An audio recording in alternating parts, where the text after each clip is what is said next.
Selamat pagi semuanya. Terima kasih atas waktu dan kesempatan yang diberikan kepada kelompok kami. Sekarang kami akan mempresentasikan materi kami tentang pernyataan if dan case atau percabangan. Nah, untuk waktu berikutnya, saya persilakan kepada pemateri pertama, Christina Ribubelang, untuk mempresentasikan materi tersebut.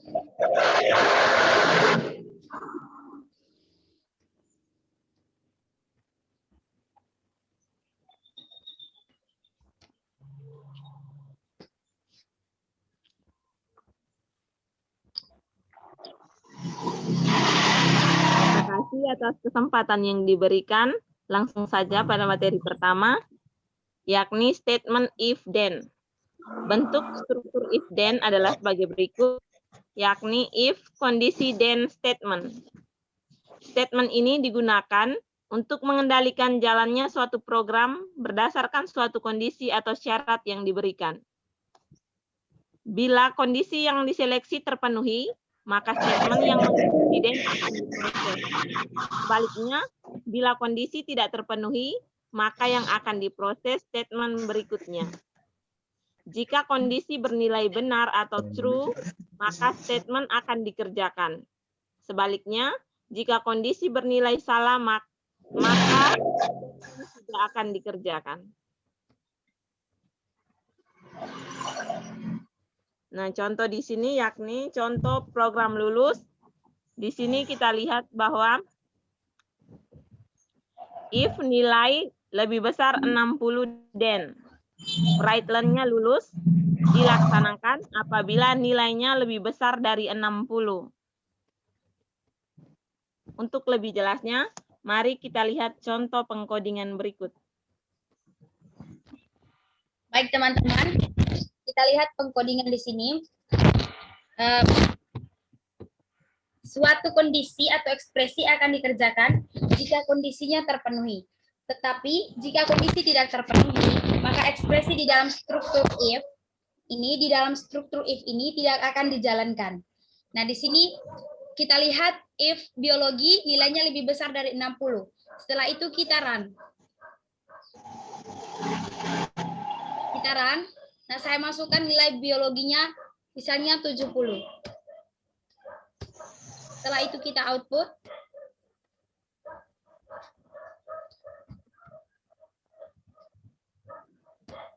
Maka dia akan muncul Anda lulus karena terpenuhi syarat yang diberikan.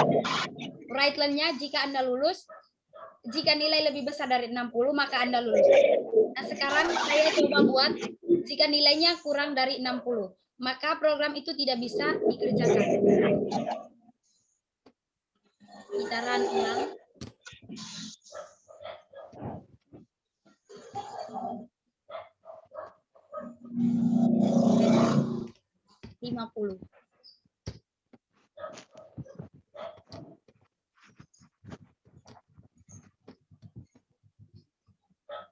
Nah, di sini tidak muncul apa-apa ya, tidak tertulis Anda lulus atau tidak tertulis Anda tidak lulus. Jadi tidak bisa, program ini tidak bisa diproses.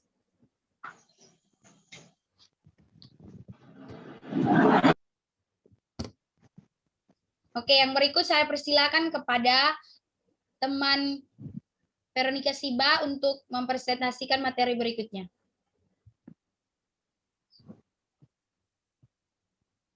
Oke, baik. Terima kasih atas kesempatan yang diberikan. Langsung saja, saya akan menjelaskan tentang statement if, then, else. Bentuk statement if, then, else merupakan pengembangan dari struktur if, then. Bentuk statement tersebut adalah sebagai berikut. Nah, kita lihat bentuk yang pertama, if kondisi then. Statement 1, else statement 2. Perintah ini digunakan untuk memilih statement mana yang akan dikerjakan oleh komputer berdasarkan kondisi atau syarat yang diberikan. Jika kondisi bernilai benar atau true, maka statement 1 akan dikerjakan. Jika kondisi bernilai salah atau false, maka statement 2 yang akan dikerjakan. Lalu, kita masuk ke bentuk kedua, if kondisi then. Kita lihat di sini, began, end, else, begin, dan diakhiri dengan N lagi.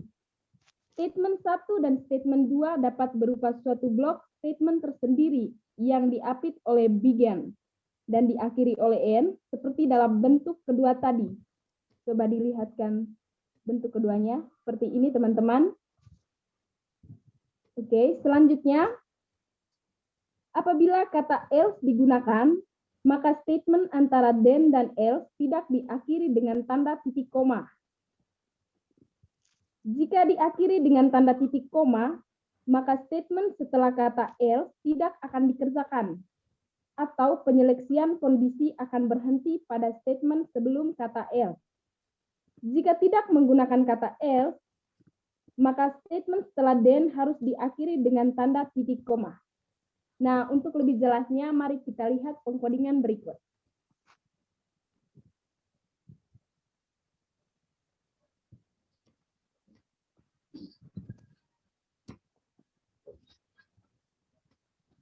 Baik, di sini teman-teman bisa lihat kita memeriksa sebuah kondisi menggunakan perintah if. Perintah if, di mana perintah if itu nilai lebih besar sama dengan 7. Dan beginnya write Anda lulus. Maka nilai lebih besar sama atau sama dengan 7, begin N sebelum else akan dijalankan. Karena jika nilainya lebih besar dari 7, maka begin else ini akan dijalankan, yaitu write lulus.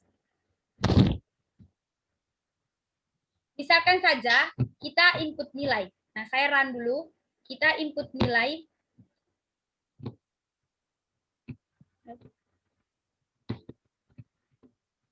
Kita input nilainya 80. Maka dia munculnya lulus. Seperti penjelasan yang di if then tadi. Jika perintahnya syaratnya adalah lebih besar dari 70, maka itu write line-nya menyatakan Anda lulus. Tetapi lebih kecil dari 70, maka itu Anda tidak lulus.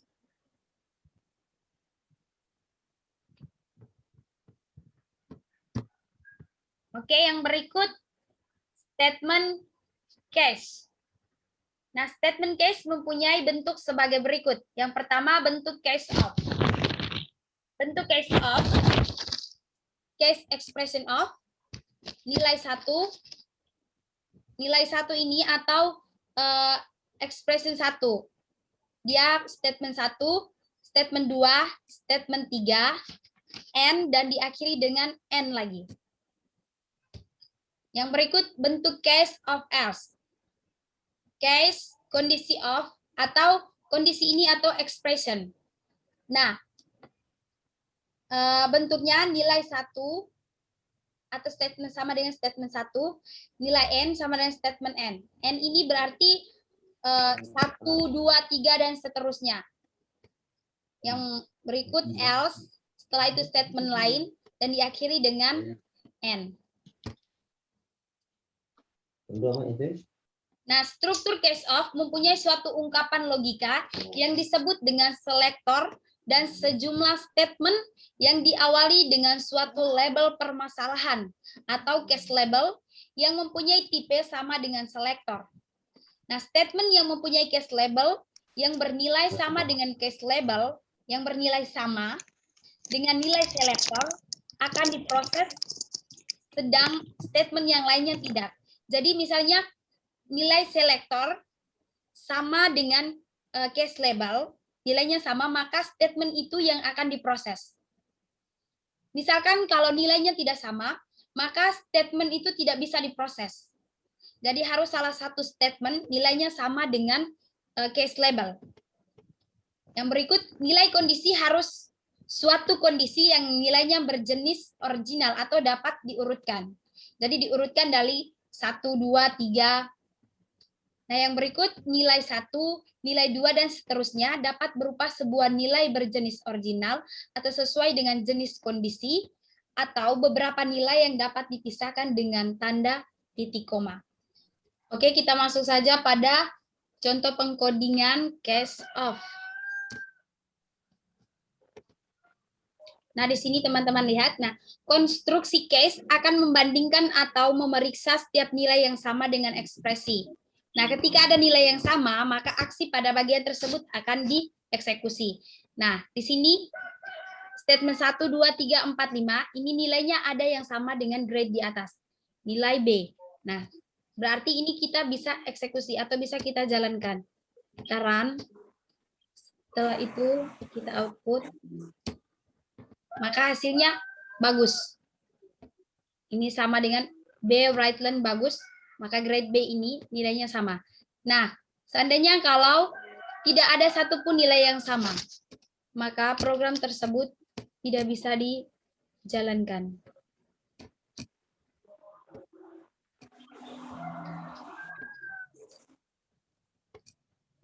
Misalnya saya ganti di sini dengan nilai G. Kita run. Output. Nah, tidak ada tulisan apa-apa.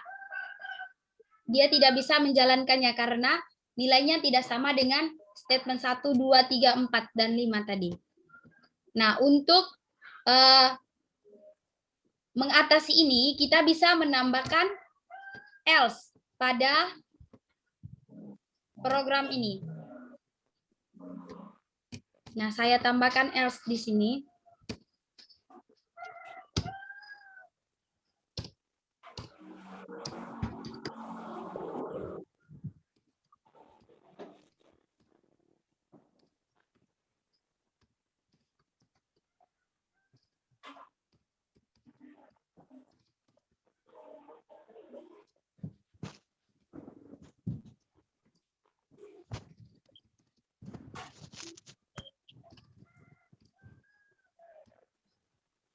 Oke, saya tambahkan else.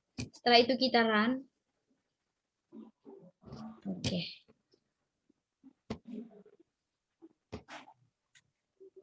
Kita output.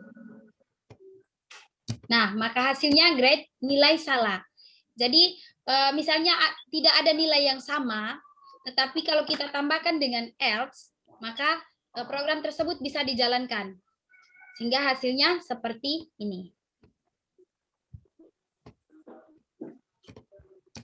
Oke, sekian materi dari kami. Waktu berikutnya saya buka ruang diskusi kepada teman-teman yang mau bertanya, saya persilakan.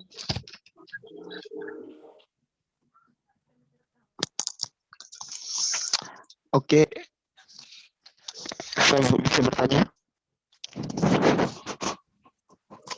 Silakan. Fungsinya N yang terakhir antara N titik koma sama N titik.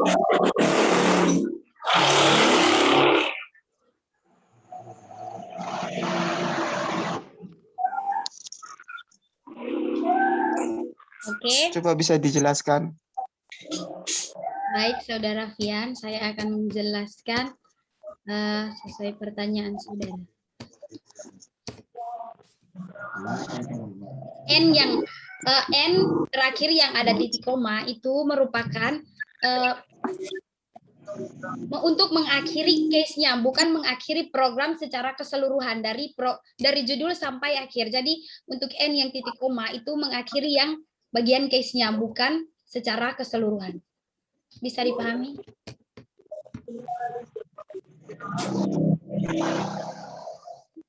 Halo? Terus yang tadi saudari jelaskan ini tentang program apa ya? Judul programnya maksudnya. Maksudnya judul program apa ya? Judul program struktur case.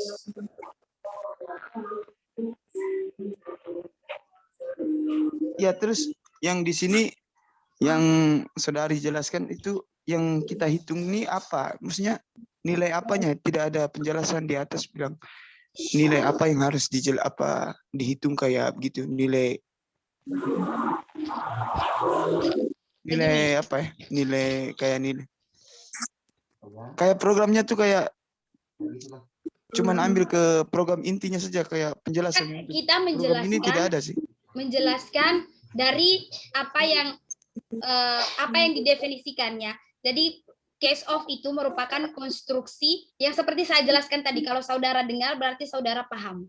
Maka saya memperjelasnya lagi pada contoh. Yaitu untuk memperjelasnya jika nilai nilai statementnya ada yang sama dengan nilai grade B tadi, maka program itu bisa dijalankan. Nah, tadi ada tertulis bagus, tidak bagus. Nah, bagus itu kan nilainya B. Maka setelah dijalankan dia munculnya bagus karena nilainya sama, statement B itu sama dengan nilai grade di atas. Sedangkan kalau nilainya tidak sama, maka itu program tidak bisa dijalankan. Nah, kalau untuk mau dijalankan, maka kita bisa menggantikannya dengan menggunakan else.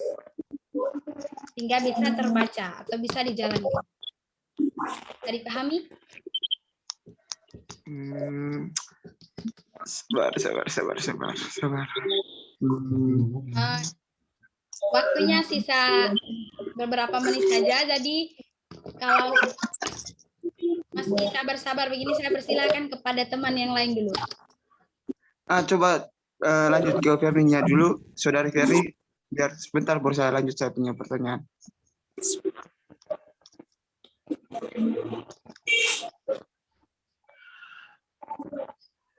Halo Ferni, tolong aktifkan audionya.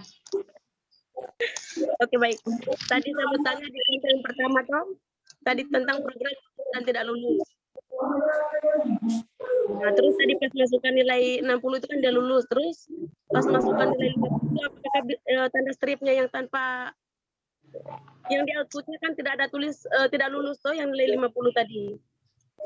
Itu apakah dengan tanda strip begitu saja kita sudah bisa tahu kalau dia tidak lulus, atau memang harusnya ada pernyataan yang mengatakan dia tidak lulus? Ya, harus ada write-learn, pernyataan yang menyatakan tidak lulus. Baru kalau tidak ada pernyataan write-learn tidak lulus, maka itu akan muncul script saja. Kita tidak bisa membacanya. Ya, terus maksudnya kan tadi programnya menentukan yang lulus dengan tidak, atau kan yang lulus saja? Yang lulus saja. Judulnya tadi program lulus. Oke. Baik teman-teman, dengan demikian berakhirlah sudah presentasi materi kami tentang pernyataan if dan case atau percabangan. Semoga apa yang diberikan bisa bermanfaat. Selamat mencoba. Terima kasih banyak untuk perhatian dari teman-teman dan kerjasamanya. Sekian dan terima kasih.